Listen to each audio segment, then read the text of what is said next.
Welcome everybody to another episode, another podcast of The Life Between All or Nothing. I'm one of your hosts, Scott J, and the other host is the lovely Mary Kay. Yes, and we are the East Coasters. She's up in the East in Canada. I'm in the East in the United States. We're about as far from each other as two people can get without having to speak different languages. Yeah. But we are passionate about our show. We're always passionate about the people that join us and our guests that we have. And we got a great guest for tonight.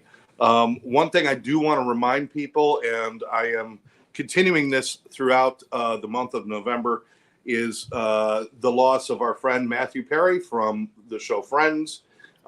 We lost him because of the damages done from addiction and mental health and other things like that.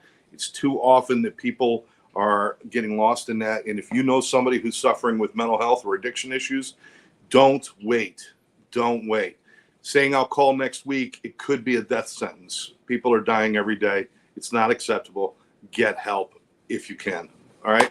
I just have to throw that out there. Absolutely, Scott. I totally support that message for sure. Absolutely. So, Mary, first of all, how are you, darling? I'm good, thanks. I had a beautiful day off today, and I have another day off tomorrow from my corporate job. So that is lovely. It's lovely, and I've been doing some more watercolor painting, which are beautiful. Your watercolors are great. Are you just sitting down and whatever comes to mind, or do you think about it ahead of time and then paint it? Kind of in the middle. So I had thought about painting a forest earlier on in the weekend, and then I was like, yeah, I just don't feel creative. And then I decided, okay, I'm going to put pencil to paper and just start sketching it out a little bit.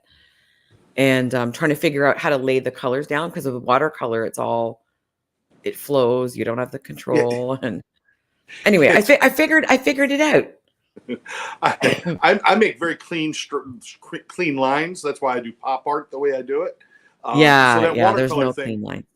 As soon as you touch the thing, it spreads. And to me, that would be like, I would lose my mind. I would lose it. Well, so but it's true. So thank you. And even some of the imperfections actually looked intentional on the trees. So I was like, oh, perfect. I love it. Absolutely. I guess if you tried to make it too intentional, it wouldn't look natural. So yeah, I think so. Yeah. So what about you? How are you doing? How is your week since we? I'm doing good. We are crazy busy. Helping people with training people to deal with mental health and addiction issues, communication and diversity. We're teaching, working with some great people with American Airlines right now. They're fantastic people. Awesome. Got to meet a lot of the union members from the something WU, and I can't remember which one it is. It's TWU. Great people out there. So I want to thank them for attending the classes and for thinking more about helping their fellow employees if they're struggling with any kind of issues, mental health or whatever. And of course, the first responders, we're still working with great firefighters and police officers throughout Florida right now, and they're great people. So that's awesome. So this is your course, the certified interventionist, or is it a different name? Well, no, we've expanded out to several courses. We do have our base, which is our certified motivational interventionist, which has been updated. So it's about creating a motivation for people to change. That is our kind of our baseline course. The other courses we have courses in enhanced communication, de-escalation, diversity, understanding brain and body chemistry with addiction, and we also have we train treatment centers in keeping their clients more satisfied, so that they don't leave treatment early and go out and die in the streets. So that's what we have right now, and we're in the midst of creating some new stuff. We're creating all sorts of new pilot programs where people can get help from their home through mental health telehealth, so they can awesome. So they don't have to leave their job, and they don't have to wait until things are really bad. They can anonymously get some help and get some group sessions and therapy sessions online from the comfort of their home. And we're working on that with first responders, so that there's no stigma of them asking for help. Yes. That's amazing, Scott. You and Karen are doing amazing work. I mean, what a positive impact on the world. I love that. And you're scaling it. Yes, absolutely. And we pray we can make even a little bit of a difference. You know, Yeah. the whole thing is if one person makes a little bit of a difference and the next person makes a little bit, next thing you know, you got a whole lot of things happening. And it It just takes a little spreads. bit of effort on everybody's part. Kellen Ann's with us. Hey, I'm with Kellen, you. how are you? Hi, Callanan. All right. Well, we've got somebody waiting in the wings while we're just kind of like rambling on and on. And this is somebody that you know, Mary Kay. Why don't you introduce our We friend Sarah? do. Yeah. So I'm very, very excited that we've got Sarah McAuley on the show tonight. This is actually part 2 of family, holidays, and sanity. So Sarah, actually, I'm going to read her formal bio. I think that maybe that's a nice way to introduce her here. It doesn't sound like families, holidays, and sanity should ever go together in a sentence. That's right. And Sarah has some tips and some methodologies, and she's going to walk us through really preparing for the holidays and preparing for the potential insanity that may happen with some families. Beautiful. So Beautiful. Sarah is a traumatic childhood survivor with a passion for helping others find themselves within the chaos of within the chaos difficult childhoods can produce. As a certified health and wellness coach with a specialty in deep transformational coaching, Sarah works individuals through the natural process of discovering exactly what our true self is and how to embrace and maintain it. So that is Sarah McAuley. So let's bring her on. Let's bring her in. And Sarah, welcome to the show. Thanks for being here. Hi. Hello. I'm so happy and excited to be here. Thank you both for creating this space and inviting me to join you today. I'm super excited. We're happy to have you here. Welcome. Welcome. Thanks. Try to come out of your shell a little bit there, Yeah. Sarah. I never have an issue coming out of my shell. I love it. I love it. We get some people that get so nervous and everything, and they're kind of like, but to see you just kind of blurt out, just be you, you know, that's kind of what it's all about, isn't it? Just unapologetically being yourself. Unapologetic. Exactly. That's me. And let me tell you, I just want to first acknowledge the work that you're doing with first responders and people with mental health and addiction issues. My family has been plagued for generations with all kinds of issues around both spectrums, on the mental health side and on the addiction side. And it is important, powerful work that you're doing. I wish and I hope to help you spread more information and more awareness around destigmatizing both of these spheres and really getting the word out there that it's time to start accessing help and time to start working with people like Scott and Mary Kay and myself and pulling yourselves out of those gutters that may have been laid for you before you were even knowing that they were going to be there. So yeah, really great work. Thank you, Scott. And it's so nice to hear you guys discuss the things that you're doing. It brings a lot of hope to the rest of us out there. So thank you. I thank you very much. And you approach that, and forgive me. And if we get into territory that's uncomfortable, just let us know. I mean, I won't stop, but just let me know. But you're speaking about this transformation from a traumatic childhood, you know, into, you know, we don't have to go into a full detailed description, but traumatic childhood. Can you tell us kind of what that means? Because it's obvious that you're carrying a passion which can only be born from experience. Absolutely. And I'm going to share that I have no issues talking about anything. And I might share some things that might be triggering or people out there might not be ready to accept and handle. But I just want everyone to know I have told this story. This is my origin story. It's who I was raised from and who I was born from. And I just tell it like it is because I've become unapologetically myself and I can't not acknowledge where I came from. So I was raised by a single mom because my father passed away when I was 4 in a tragic motorcycle accident. So my very first memories are around a tragedy, being 4 years old, losing my father, kind of some drama and trauma around that. And I lost my mom when I was 27 to suicide. So between 4 and 27, I was raised by a single mom who suffered from some very serious mental illness. And the difficulty that came about because of that included things like, bringing other people into our lives that were maybe, not the greatest of people. And, there's always some drama and some trauma around that. And she was also a teen mom on top of all that. So I was born to a teenage mom. And so she had sisters who were also very young when I was born. So I was kind of raised in this, I call it the middle, because I was closest to my aunts. And then I had cousins that were younger than me. So I was kind of given these responsibilities and this place where I was acknowledged but not acknowledged. And so that created a lot of family trauma, family issues, family drama. But the thing that saved me, to be honest with you guys, is therapy. At 19 years old, something inside of me decided to go see a therapist and basically say, my mom had, I think, serious mental health issues. She wasn't ever officially diagnosed and followed through. She didn't really take that path. And I was worried that I had it. So I walked into therapy kind of for that reason. And in the end, ended up completely transformed by awareness. It's as simple as that. Yeah, just the awareness around, what happens to people when they're raised by people with mental illness and the difficulties and challenges that can come from that. I also have, I had no father, so I had a lot of challenges with relationships growing up. And I have a lot of stories about past relationships, but happy to say that I broke free from those chains and broke free from those patterns and did online dating for 3 years, which was a real fun time. Yeah. Hey, it worked for me. I'm happy to say right now my challenge is blending my new family with my new partner. So I have a full breadth of experience. I love it. Different things, and really it comes down though to that core origin story of trauma, losing family members, being raised by somebody with serious mental health issues, and not letting that stop me from becoming myself, my true unapologetic self. I wasn't letting anybody get in my way. Wow.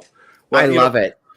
When you were growing up, when you were younger, now you're saying between 4 and 19, you were dealing with this before you decided to get help yourself. Mm-hmm. Did you know something was wrong, or did you think that there was something wrong with you? When your mom was having these mental health episodes, whatever they might be, and since undiagnosed, unfortunately, we can only guess, right? But did you adopt that as, oh, there's something wrong with me, or were you able to understand it was something wrong with her? Neither. I thought I was just living normal life. I thought that, normal life was living in homeless shelters for a while and buying random farms in the country and owning horses for 3 years and then getting, I just didn't know any other life other than what I was living. And I didn't feel like anything was wrong. I think because internally there's always been something inside of me that has been able to see the brighter side of life and to create fun and to make the best of circumstances. So while I was going through certain challenges, I was always able to see those silver linings and kind of keep moving forward towards a light that I didn't really understand where it came from. And even to this day, I have to assume it's just something inside of me. I didn't know anything was wrong with my mom until when I was 19 and she went missing. That's when I realized, okay, people don't go missing and abandon their children. So I think it's time for me to figure out what's going on. And to your question though, Scott, at that time, I did go in there asking my therapist if this was going to happen to me. So I was there with the worry that, I didn't know my mom's story. She was very erratic and kind of mixed up about her story. So I didn't know when she became mentally ill. I didn't know, I still don't even really know the full story of my mom and how she got to where she got to. So I was just looking for, at that point in time, something to ground me. Wow. That's a pretty amazing point of view to be able to look on the sunny side, even as a younger person, because a lot of times in situations like that, where I grew up with, my mom was an addict and different things. And we moved around a lot. We had a lot of those things go on. There was a lot of abuse that happened with stepdads and move-in people and different things. But I always adopted it as, if I could just do something right, then everything would be better for everybody else. And so I was constantly trying to make things better for other people. I didn't see a bright side because I didn't think I deserved a bright side. I thought everyone around me did, but I didn't. And that's how I came through that. And I swallowed so much of that it actually affected me as an adult as well. I actually became the thing I hated. But you're I'm not going to say that it's unique, but it's nice to hear from the other side, the child who says, I'm just going to persevere and the sun is still going to shine no matter what happens. How important was that for you to survive all of that? Extremely important. I'll share my brother, who's 2 years younger than me. He's currently living on the streets, battling addiction and mental health issues himself. And he was born 2 years with me. We had very similar upbringings, almost the exact same experience, same parents. And, so sometimes the reality hits me when he's calling for support that my life could have gone into two different directions. And I'm really grateful and thankful that I have whatever it was inside of me. Part of it too, I think, Scott, was I was raised kind of with no guidance, which at the time, I had to kind of figure life out for myself. So I developed a very deep sense of independence, curiosity. I've always been very, very curious about others. TV helped. Seeing Oprah and Dr. Phil on TV.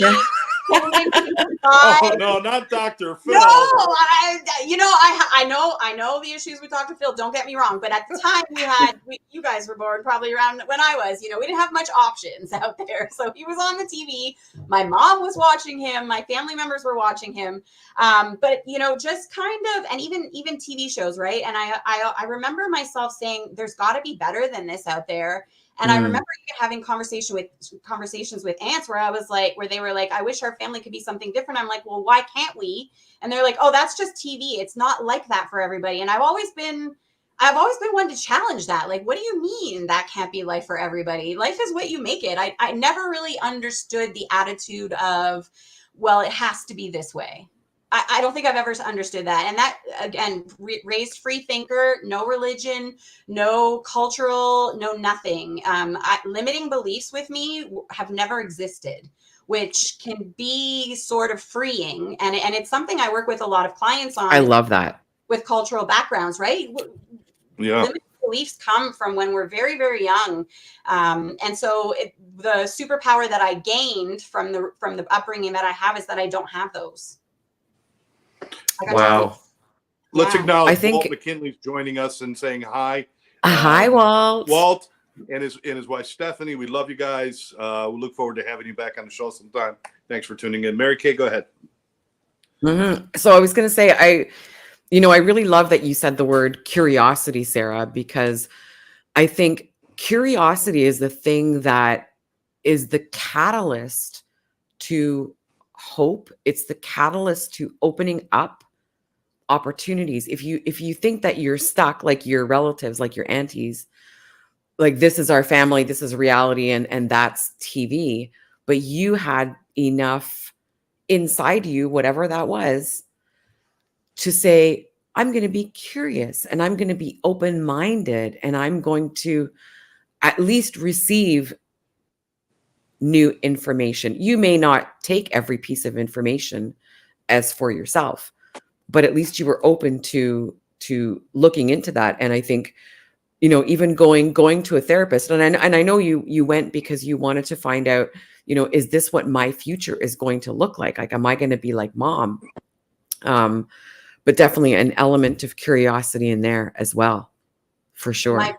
My first question to my therapist was, what's the difference between a psychologist, a psychotherapist, and a therapist? Literally, I sat down in that chair and I was like, I gotta know. Oh, that's so funny. Wow. I love it. I love it. A seeker of information. I got to take issue with one point you made, Sarah, that Mary Kay and I grew up on Oprah as well. We're before Oprah. When we were growing up, Oprah Yeah, sounded actually. like a toast at a bar mitzvah. We had no idea what the word Oprah meant. We had no idea what that was. So, you grew up with the Oprah and Dr. Phil's. I grew up watching Brady Bunch, taking my cues from Brady Bunch, from Carol and Mike Brady on how I wanted my life to be. Same thing, right?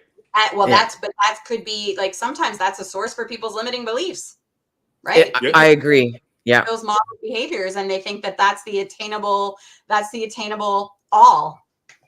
Absolutely. Yeah, it's a product of our input. Like, we're all a product of our input. But once we realize, like you did, Sarah, and like you, of course, did too, Scott, once you realize that you have control over the input and you can seek out new input, woo, that is a superpower, completely a superpower, for sure. So freeing. When you said that, I just felt like freedom. Yeah. Absolutely. Freedom. Now, my path, and everybody's path is different. My path with my childhood took me down the road similar to your brother, and I'm sorry to hear about that. And if there's ever anything that I could do to help, please let me know. But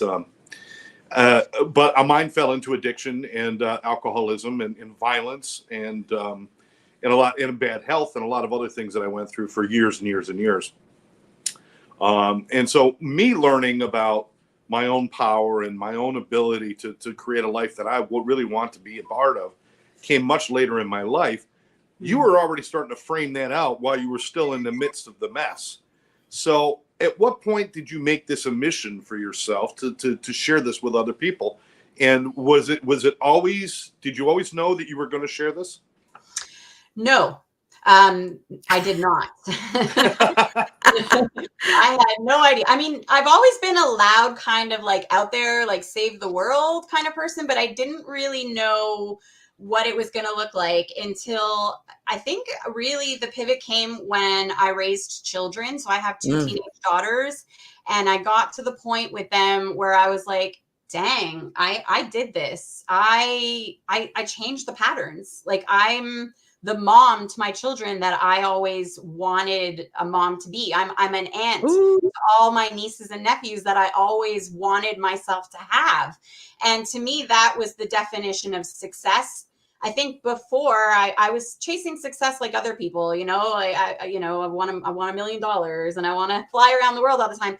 But having children humbled me and really grounded me into my purpose and what I was here for.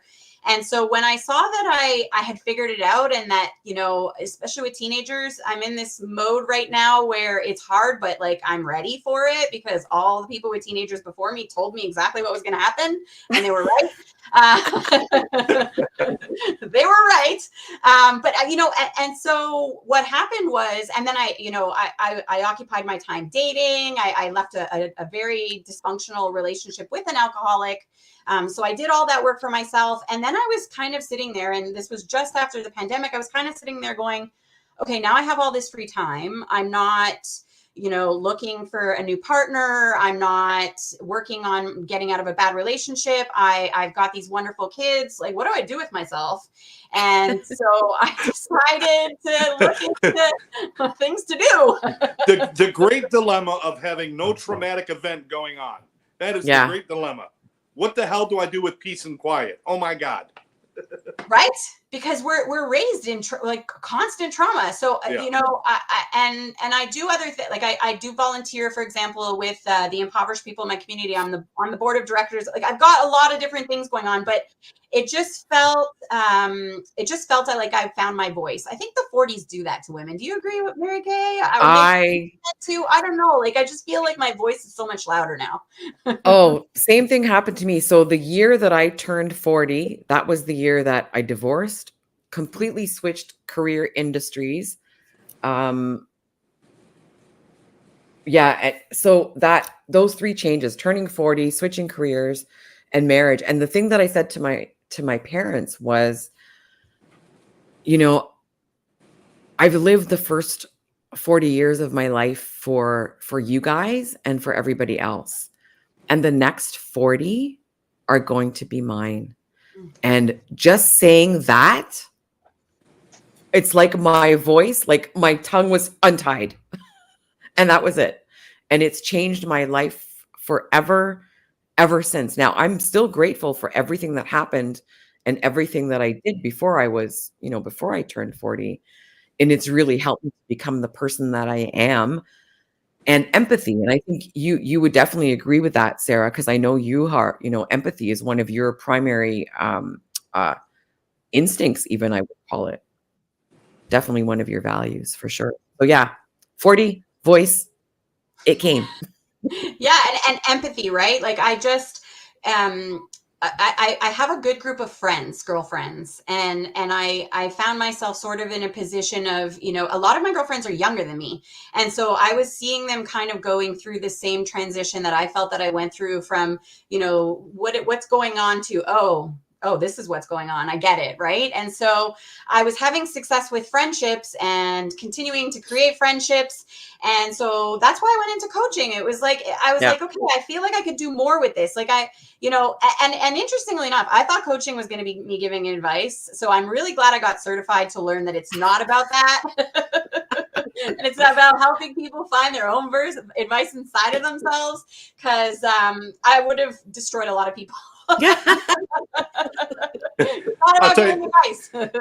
just giving advice, that's not coaching. That's called being a pain in the ass. Yeah. Coaching Correct. is about helping people to achieve what they want to achieve. And Yeah. I got to acknowledge Christopher Rausch is with us. Christopher. Nicole Young is with us. Hey, Nicole. Christopher saying great point, as always, asking questions to get them to come to the answers. Yeah. Yes. Christopher, I don't know, Sarah, if you've heard of Christopher Rausch. He's a great guy. He had great shows and stuff, but more importantly, he's one of those guys who does it right out there. And thank God, because there's a lot of shysters out there. People living in their parents' basement who say, I'm going to be a life coach. Yeah. But he puts it out there, and it's all about, it's not about telling somebody how they're supposed to live. It's about finding out what they want to get out of their life and then helping them find those goals and achieve those things. So, yeah.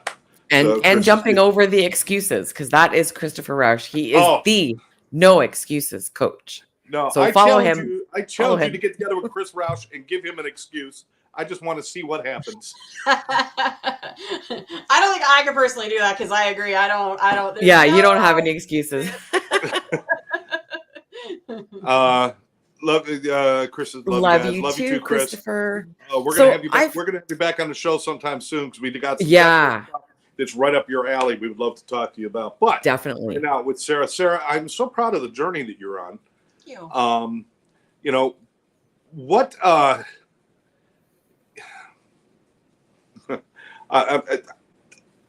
were you always able to connect with other people in the way that you do? Obviously now. Was there, did you have to go through a period of really finding a way to, because you talked about, you weren't afraid to talk to people, but really sharing and getting deep. If you can't share and get yourself deep with other people, you can't really help them. So was that something that was natural for you, or is that something you trained yourself to do? A little bit of both. I definitely know when I was younger, I overshared in moments that I was seeking attention. Right? Like, come on. I think we've all done that, Sarah. We were always entertained by Sarah's book reports. They were so insightful. Look at me here, right? But I also made mistakes, right? Like I also took on people's stuff and gave advice and made mistakes, or somebody shared something important with me and it was too much for me, and I shared it with a friend, and then that friend told that friend, and blah blah. Like I'm not perfect. I'm not even perfect today. Like I've recently had challenges with a friend where I made a mistake, and I had to be humble and talk about a mistake, right, and admit it and move on from it. So I think I'm a lot better at it all now because of practicing. Some of that was intentional practicing, and some of it was just like we spoke about earlier, kind of just evolving through life, becoming more humble, having more experience, having children, just kind of things in life that knocked me down and said, you better pay attention here, girl. There's some life lessons to be learned. And I'm just, again, fortunate that I've been able to see those things and take them for what empowers me and not be dismissive or say poo-poo, something's supposed to be a way, and so I'm not going to do it that way. So, yeah. Karen, amen, Scott. I hope you're not flooded. Nope. Karen, she lives in Fort Lauderdale near me. And Crazy Bat Costumes, check her out. One of my best supporters out there, Karen. Not to change the subject, but she says we do all make mistakes, so that's fine. You made a good point about not adopting other people's pain or troubles. Now, Mary Kay, you and I have talked about that. That's easy to fall into, and you were you found yourself in that position before, didn't you? Yeah, I have. And I think it is because we are empathetic people. We are those empaths, as they're called, as we're called. And it's very easy to absorb and just like literally step into that person's shoes and feel what they're feeling. I mean, that's the definition, right? Yeah. And it's been quite difficult for me in the past. I'm still working on it. Again, like you, Sarah, not perfect. So being empathetic, but also being able to distance ourselves from that problem and knowing that that's their journey. Like that's one of my biggest mantras. That's their journey. And they're fully entitled to live their journey without me jumping on that path with them, right? And riding that same horse or whatever the heck is going on. So, yeah. And I think, Scott, in your line of work too, when you're dealing with somebody who you want to get to help and you want them to get into recovery or are working with them when they're in recovery, you're at risk as well of absorbing or going back to where you were because you're seeing yourself in that person. So, yeah. Absolutely. I think for all of us, when you truly do care, listen, if you're just phoning it in, then you don't know what we're talking about. But if you do care about the people that you're trying to help, it is easy to adopt. That being empathetic can change very quickly to being, like you said, riding the crazy train down the tracks right there with them. And that's difficult. But I believe we should feel something. Too many people in the profession of mental health and addictions, and now that I'm doing a lot of work trying to make changes to the VA, the Veterans Administration, and how they treat veterans when they come back. What I'm seeing is a whole lot of, they phone it in. It's like, here, we're going to do this program for you. Whether you make it or don't make it, I'm still going to go home. I'm going to be fine. And that it doesn't hurt them. And me, I don't ever want to work with somebody who doesn't feel hurt when somebody else is hurting. I don't ever want to, if we lose somebody to an addiction, to suicide, to mental health, I don't ever want to go home and have a good night's sleep saying, okay, well, it's just one person.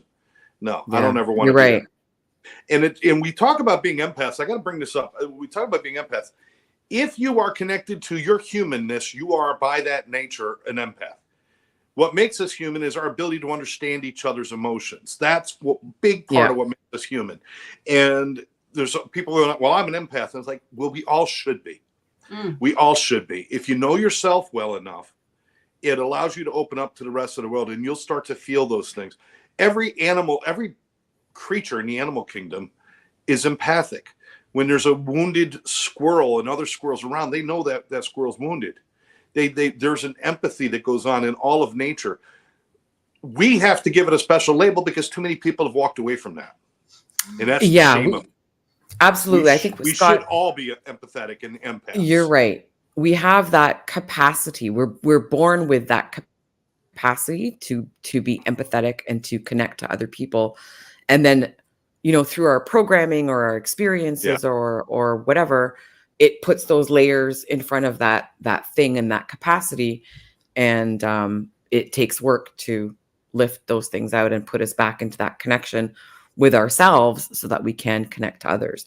And so I think that's a good segue into family, because many times, as you see in your family, Sarah, we're in the same environment, and yet we see the world through different filters, different perspectives, and it affects us differently, and we affect it differently, our environment. So my question to you, Sarah, is holidays are coming up in the US. It's Thanksgiving next week. Mm-hmm. And there are some people who are literally right now having, almost a breakdown in anxiety because they don't want to go to that family event. It's their family. They feel obligated to go, Mm-hmm. but there's something going on. It could be from the past. It could be something that just happened. What are some ways that what are your thoughts on that before we get a little bit deeper? Let's start high level. Yeah, well, I think first people have to ask themselves, what value am I going to get out of putting myself in that space, first of all, because there's different circumstances, right? If you're feeling that you're obligated to go because you have to get some sort of like check mark in your mind that I don't know who it put it there, maybe it's God for you, or maybe it's, the world telling you that you should be with your family. First of all, that doesn't exist. So I hope people can understand that these are choices that you have.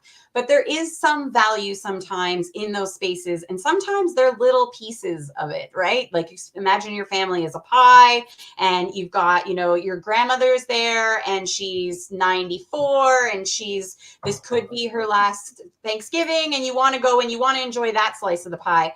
But then on the same family pie, you've got like this rotten piece that is your, who knows what. I don't want to call anyone out, but maybe it's a different family member who, that they're going to push your buttons. They're going to trigger you. So you have to first start asking yourself, is it worth putting myself in that pie plate with the piece of poo-poo pie and the amazing grandma pie? Is that something that I have the capacity to handle? I think everybody needs to do that work and make that decision for themselves. And I'm here to kind of talk about when that's the situation and you've decided that you really don't want to miss out on Thanksgiving with grandma. And that's value. That's what you want to get. You want those memories. Maybe you have children. Maybe you have nieces and nephews also at that table, and you want to create a relationship with them because you want to be that beacon of light for them. Maybe that's the value. And so what can we do to prepare to deal with those dysfunctional family members that they simply seem to exist to bring down your juju and make you feel like poo-poo, right? We all have them. The energy vampires. I think I've heard you guys in podcasts mentioning them. Yep. The victims for life, the never, it's never my fault. Everybody's the problem. They might be there. And so how do we deal with that if we've chosen to? So that's why I want, thanks for starting with the choice. Part, right? Yes. Yes. Yeah. So do we want to just dive right into what we do? How we deal with that particular situation? So once you've made the choice to go and that there's going to be some things that you need to manage, how do we prepare and get there and make it the most enjoyable experience for you, and have those connections and build those relationships with those nieces or whoever is there? Right. Yes. So you've identified the value, you've identified the purpose of you going there, you've identified what you want to get out of the experience with your family, and doing that work and deciding to honor that is step one, right? And it's acknowledging this is going to be a difficult space, but I have a reason. I'm going to come out of it on the other side with these tangible things, memories, feelings, etc. And so how do we prepare to deal with those difficult family members? The first things first is you have to be prepared and get your, a term that one of my favorite, I saw the documentary Stutz on Netflix, and he talks about life force, and I've heard you guys mention it as well. And what life force is, how do you make sure that you're prepared physically, mentally? And so what are the different, and you guys spoke about this in part one, what are the different things that you can do to make sure that you're going into that space fully charged and feeling like your good self? So good night's sleep, meditation for some, relaxing, picturing positive things, and really adjusting your attitude. And so focusing on the anxiety when it comes up and using those coping mechanisms and tools that you've learned and that you have in your toolkit to kind of get you ready for the space. So it's about your attitude, adjusting your attitude, checking in with yourself, identifying value, and that's step one. That's where we are at step one. Step one. I love it. It makes total sense. Yeah. Scott, were you going to jump in there? Well, no, I was actually going to go in. We'll go through where she's going too, because okay. I have a feeling my comment is going to lead into something that she's already heading towards. So, okay. All right. So what do we? Okay. So we prepare ourselves mentally for this. Yep. But I want to caution people. Don't prepare so much that you walk in like, I am ready for you fucking people. I am. you know what I'm saying? It's like you could go in, you could prepare so much that you have your guns ready and you're just, that's not the preparation you're talking about, right? We are not talking about going in for war. We are talking about going in and making good memories with grandma and those nieces and nephews, because they are going to be watching you and you want them to be inspired by you. You want them to feel loved by you. You want them to see you as a successful human being in this family that is shining nothing but bright light. That's beautiful. The goal, right? Right. And so on top of adjusting your attitude, the next thing you have to do is you have to have realistic expectations, right? Amen. You have to recognize, like, you have data in your brain. You have a database of information on these people, and you need to go in understanding what that means. And for some of those people in that slice of pie, you know what's going to happen. You know that they're going to come in the way Scott described, and they're going to come in guns a-blazing, and they're going to come in ready, and they're going to come in ready for a fight. And so you've got to expect that. You've got to prepare, right? You've got to be, okay, what's going to happen when that person approaches me with that attitude? How do I want to respond? And so sometimes it's pre-work, and then sometimes you've done it so many times that you're just ready. So you may have an expectation that, we'll say Uncle Bob is our biggest problem at the holiday, okay? We may have the expectation Uncle Bob is going to be a pain in the ass, and he's really going to be abrasive, and he's going to be rude, and maybe even triggering of some things. We may go in with that expectation, and we're fully aware of that possibility. But I want to caution people against playing out that scenario so much that if something different happens, you're open to it. Always keep yourself open to being surprised, because guess what? Everybody changes, and we have to give people room to change. If I pigeonhole everybody as, once you're a jerkweed, you're always a jerkweed, that's not fair, right, Sarah? Not fair. And also, in my utopian version of the world, everybody comes to that place of enlightenment and recognizes and realizes their decisions.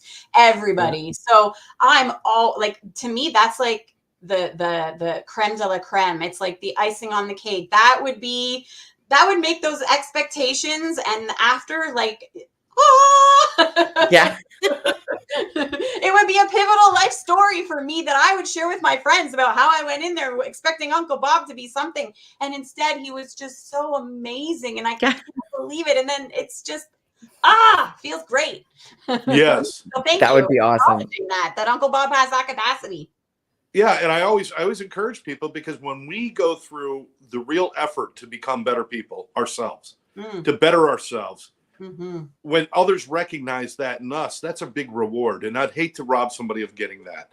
So I always want to be open to, hey, listen, if Uncle Bob's good. Now, if Uncle Bob decides to be the same old Uncle Bob, I have an expectation that that's possible, that could happen. And why do I have to react? If I already knew it was a possibility, you don't have to react. So you're kind of taking the dull, or taking the sharpness off the blade, right? You're dulling it a little bit. So it's like, I knew it was going to happen. All right, I could deal with it, right? Correct. roll right off your back, right? Because you came in, you had that. Sometimes when I'm working with clients, we call it that suit of armor, that preparation to expect. But even suits of armors need to be changed and have cracks, and sometimes people can get in there. But we're trying to mentally prepare as best we can with that suit of armor, and sometimes it works. Sometimes it needs to be taken off because Uncle Bob is something completely different. Yeah. But yeah, no, I 100% agree. 100% agree. So these are all good plans, but I know Mary knows, and all of our listeners out there know the best laid plans don't mean shit when you're standing in the middle of chaos. So what happens when you walk through the door, Sarah, and everything you thought just left your head and you go into full panic mode? What do you do then? Then you've got to ground yourself. Yeah. And that's where you draw upon your toolkit, your coping mechanisms, your tools, and you just have to. So I've been in those moments where I walked in and it was chaos and all around me, everybody's like, blah. And I've learned to stand in my own ground and just breathe. I think I heard you guys mention breathing last time. Oh yeah. Like just kind of, maybe you have a bestie or somebody who's not there that you text, that you can go like, OMG, they're doing exactly what I said they would. Remind me about my power. In the bathroom. Yeah. They're doing it. 911. Oh my God. And maybe your bestie's like, girl, you got this. You got this. You know these people. And it's just, oh yeah.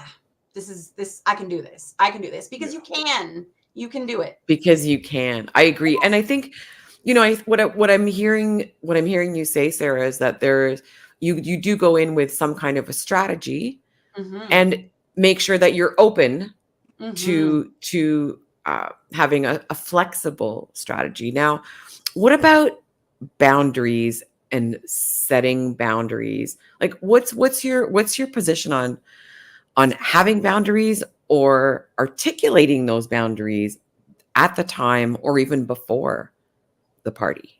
That's one of the next ones on my list. There you go. I love boundaries. Boundaries are so important, especially with family. I grew up in a family where, again, I was in that weird middle space, right? Because my cousins are super younger than me. My aunts are like 19, 20 years older than me, the oldest. And so, I was kind of told that, they knew better than me because they were older, or you don't know anything because you're younger. And then I didn't really connect with younger. So I was always in this really, really weird space. So setting boundaries for me has always been important with my family. Like telling people what your needs are is what boundary setting is. That's what boundary setting is. It's telling people what your needs are, and to be unapologetically yourself, you have to know what your needs are. So, you got to do that self work to understand what the needs are. For one of the boundaries that I like to set is keeping potentially upsetting topics off the table at big giant family events, right? So good one. That's going to be an awful quiet Thanksgiving table at my house, let me tell you. Nobody gets to talk about shit. We're done. That's it. Eat and get out. You might have the type of family where all you talk about is your past and all the memories of the past. Yeah, right? yeah. Families where all you talk about is Christmas from 1987 over and over again and how wonderful it was. Cool. Great. We're connecting on that level. Let's stick it to do this year, but and some families, like my partner's family, they talk about politics all the time, and they're cool in that space, right? That's how they've been raised, that's how they've grown.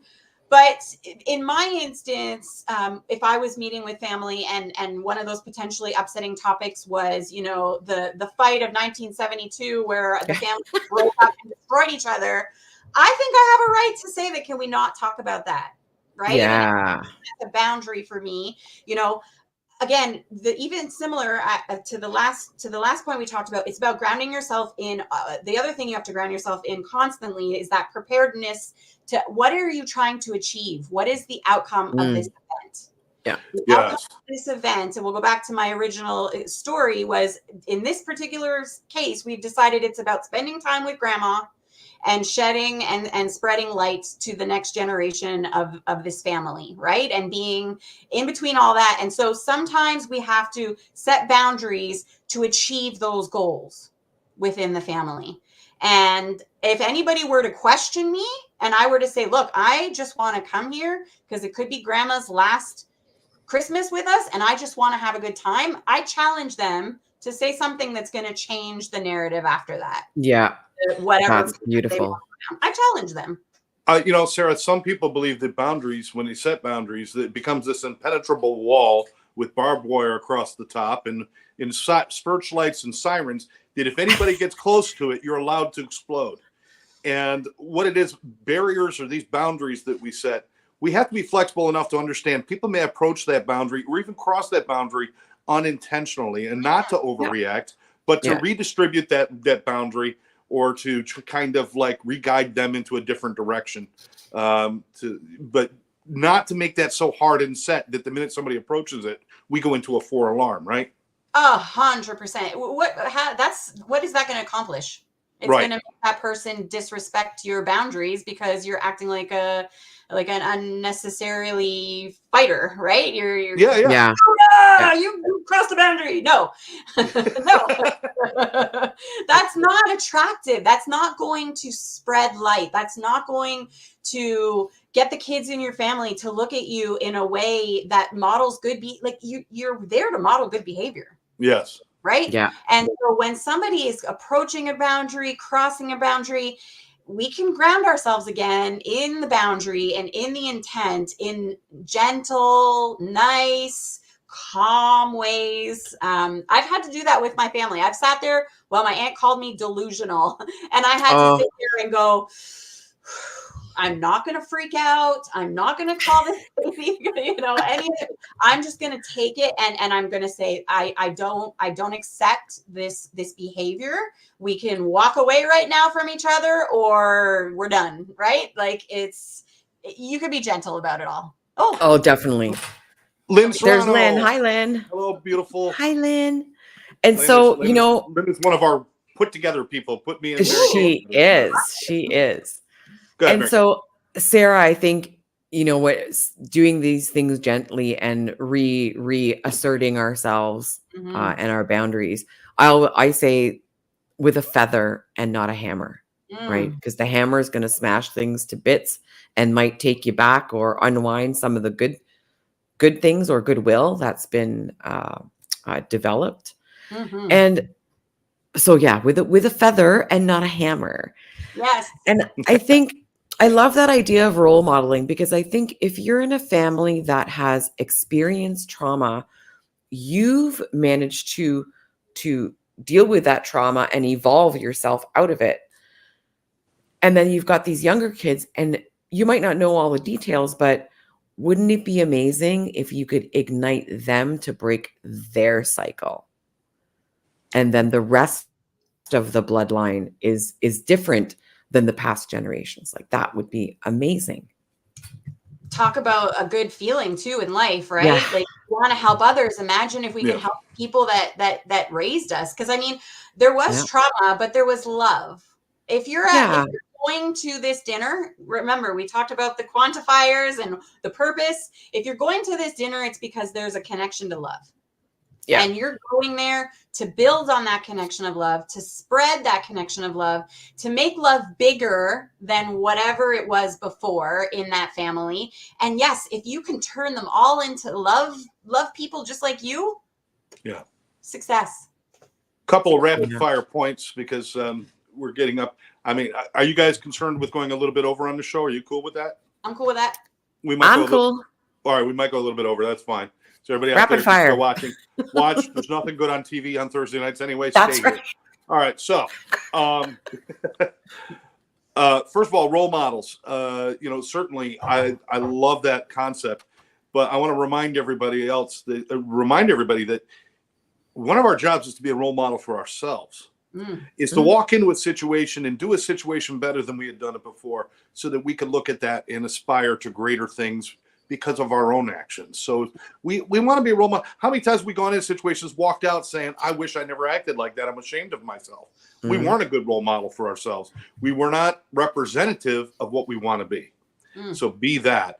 Also, most times there's one problem that becomes the full night.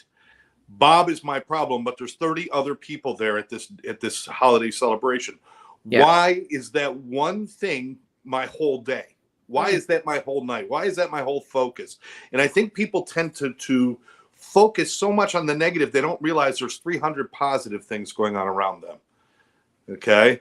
And the last point I wanted to make was something else, and I can't remember what it was now, so it doesn't really matter, does it? You were going to do rapid fire. Oh, your reason for going. You've mentioned that a couple times.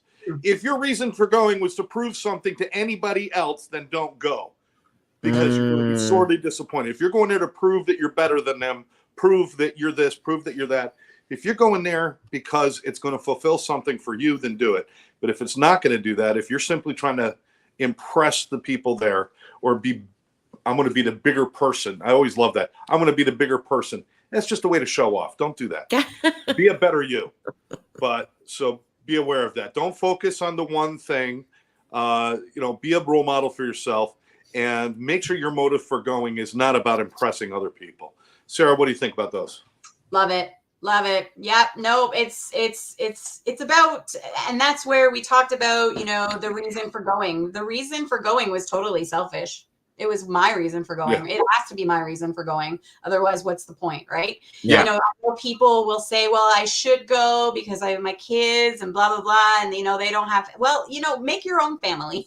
If this family you've been given is not doing it for you, don't put your kids in these situations because you feel like you have to. Like, I don't understand when people use words like that. I often challenge them when they use words like that. It should be, about what you should be doing this for selfish reasons, and it should be for connecting with people, love, whatever, right? But whatever makes you feel good about it and not about anybody else. Excellent. Yeah. Love it. Yeah. Wow, there's so much to digest here. And, Sarah, it's so cool, that you decided to be on the show. We really appreciate it. One day that I would love to tackle the whole idea of coaching. We're talking a lot about like the holidays right now, but really tackle and maybe get you and Christopher and a few other people that Mary Kay and I we look fondly upon as being good coaches, and not just people who are, I'm a coach because I said I'm a coach, and really talk about what real coaching is, because there's a lot of bad information going on out there. There's a lot of people giving bad advice, and a lot of people looking for answers in the wrong places, and that's a shame. That's a shame. I would love to join you guys in that. That's a conversation that definitely needs to happen. We definitely will do that. So final advice for somebody who is who struggles. They love their family, but every time they're around them, they are triggered by everything that happens, and they always walk away feeling like they made a mistake by going. What is your response to them, or your thoughts? Just off the top of my head, in putting myself in the shoes of that person, I would almost challenge that maybe you're not ready to put yourself in that space. It takes a lot. Like what we're asking people to do right now for the purpose of, like I said, love or sharing with grandma. I'm not saying this lightly. Like, you need to have done some work on yourself to be able to prepare yourself really for the Uncle Bobs and the other people. And so, if you're feeling as though this is just too much, don't assume grandma's going to pass away. Maybe book some time with grandma a couple days later, and just do something one-on-one with grandma. Find other ways. If you're not feeling like you can handle this, don't. Just don't. Yeah. Make other choices. Do something with family. Watch a movie. Meet grandma another time. Find some new family. Yeah. Something different. Is chosen. Most of my all of my time that I spend with family during holidays is usually chosen family. So, you know, I love that. there's other possibilities. Yeah. You don't have to walk into those feelings and live in them, and nor should you. I really think you'd be doing a disservice to yourself, because if you're aware of them, you should be avoiding them. Yeah. Yeah. You know, people always walking around saying, you know, they trigger me. They trigger me. Well, if you're triggered by something, it means that you have a trigger. Yeah. And it's yours, and you own that trigger. Yep. And if you're going to bring those triggers everywhere you go, people are going to hit them. Yep. Maybe it's about leaving our triggers at home when we go out and not being so sensitive to everything and not doing those things and dealing with those triggers, because a trigger is simply an issue we haven't dealt with yet. Once it's dealt with, it's no longer a trigger. So absolutely. Guys, we've all heard it. People saying, "Oh, they trigger me and they do this," and they were. It's not them. You brought the trigger. They can't trigger something that has no trigger. You brought it. So people have to take more responsibility in that, don't they? Both of you guys? Yes. Yeah. Absolutely. Because that's something that I always say, that you are responsible for your own triggers, no matter what they are, and finding out, how did those triggers get formed? Let's start tracing back until we can find the root of that trigger and heal that, whether it's through therapy or some other kind of assistance. It's the root that needs to be dealt with for that trigger, for sure. In my experience, it's always been like amazing how sometimes when you trace things back, people are like, that little thing could not have caused all this problem in my life. And I'm like, well, little things grow. Little things grow. Yeah. To seed. You know? To seed. Yeah, exactly. Exactly. Sarah, we like to do something with our guests, and we like to get to know them a little better. And, you know, so if you're open to it, there's a questionnaire that was done by Bernard Pavot, who was a great interviewer in France years and years ago. James Lipton from the Actors Studio picked it up and asked the people. So this is a little get to know you, a little 10 question, you know, be honest. Let's learn about Sarah. Sure. Sarah, what is your favorite word? My favorite word is shift. Shift? Yep. I love shifts. I love when people have shifts and they shift from one way of thinking to another. Ooh, nice. That's just what came off the top of my head right now. my favorite word might be different tomorrow. Tomorrow morning it might be bagels. I don't know. Hey. Coffee. Coffee. That's it. Coffee. What's your least favorite word? Better. I especially when used specifically when comparing yourself to others. I don't know what that means. You're better than me. I'm better than you. What? I hate that word. Gotcha. Cool. What turns you on creatively and emotionally and spiritually? You know, what is it that really gets you excited in life? I think, you know, what gets me excited in life is seeing people do happy things and bringing happy, good energy to stuff. I love to dance. I love when people can just let go of their inhibitions and move and not feel judged and just enjoy the moments. That's awesome. Mm-hmm. Of course, I dance like villagers are chasing me with torches, you know. So what in this world turns you off? Like, just shuts you down? What turns me off and shuts me down is energy vampire sucker people. Just people that are out there trying, cynical people, you know, people who get stuck in things that just make everything go like the opposite of what turns me on. Yeah, there you go. Perfect. What's your favorite curse word? Fuck.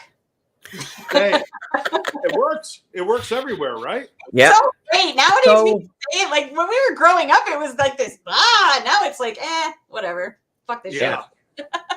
My mom even says it. She's 84. Hey! Oh, I know. My mom says it, but somehow it makes me smile when she says it. It's what noise do you love to hear? What noise? I love the sound of water. Lapping Oh on the yeah, floors. absolutely. Oh, I love it. What noise do you hate?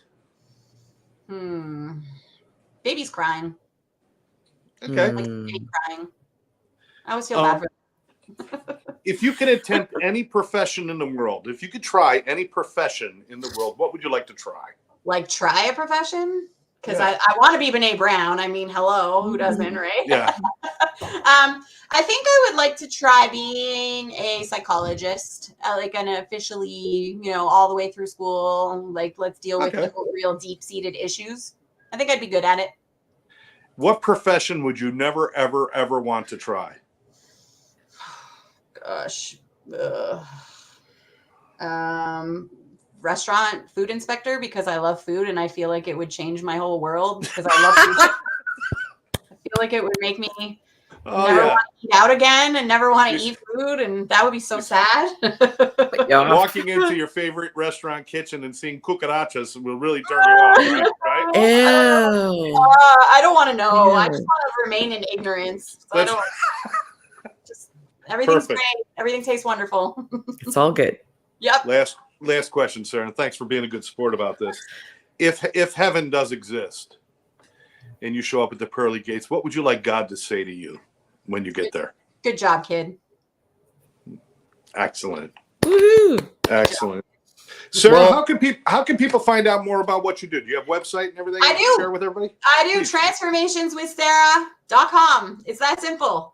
Everything There I we have go. Transformations with Sarah. My Insta, my TikTok, all of it.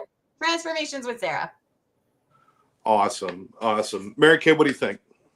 Woo. Thank you so much for being here tonight, Sarah. I love your energy. I just love your energy. Just love it. And thank you. We've learned. For inviting Thank me. you. Yes. We've learned a lot, and I hope our audience got something really beneficial out of it, especially in advance of U.S. Thanksgiving next week. And that's actually a reminder for us to let our audience know that we're not going to be broadcasting next Thursday. So we're off for U.S. Thanksgiving. No, I think we've done a show on gratitude before. I'll have to go back and look for it. We'll replay an old show next Oh, you're week. going to replay? Okay. Yeah. We're Scratch always that. going to be on. Can you edit this out? Oh, we're live. We're live. We'll replay a show, but again, I'm going to be cooking. I got the family coming over to me, Right. And by the way, sometimes if you got issues with family, sometimes home territory makes you feel more comfortable. Invite them to your place. That's a It good does point. help create a better comfort zone. Okay. Something to think about. Just put those boundaries in when you invite them over. What's that? Make sure you got those boundaries ready when you invite them over. Oh yeah. Don't let them in the house. They have to eat on the porch. Porch Leave them on the porch. Let them eat on the porch. Yeah. Uncle Bob's Oh on my the God. porch. You could have the sage stick ready, right? Just sage everything before they come over. I do. You know what? And next time you come across Uncle Bob and Bob is there and you got to deal with it, give Bob a hug. Whether you like it or not, whether you care about it or not, because without things in this world to test us and to make us reach for higher levels, we would be the same for our whole lives, and that would be boring. So Bob has a purpose in my life. If it's to annoy the shit out of me until the day I die, Bob does that because it makes me a better person. Everything has a purpose. Everything That's has a a good purpose. point. I love that perspective. Me too. All right. For our guest, Sarah McAuley, again, transformationswithsarah.com. Please check it out. For Mary Kay, Scott J., we want to thank everybody for joining us. Please share this with your friends and let us know if there's a show you would like us to do, or if you'd like to be a guest on our show, let us know. For now, thank you, everybody. Bye-bye. Thanks.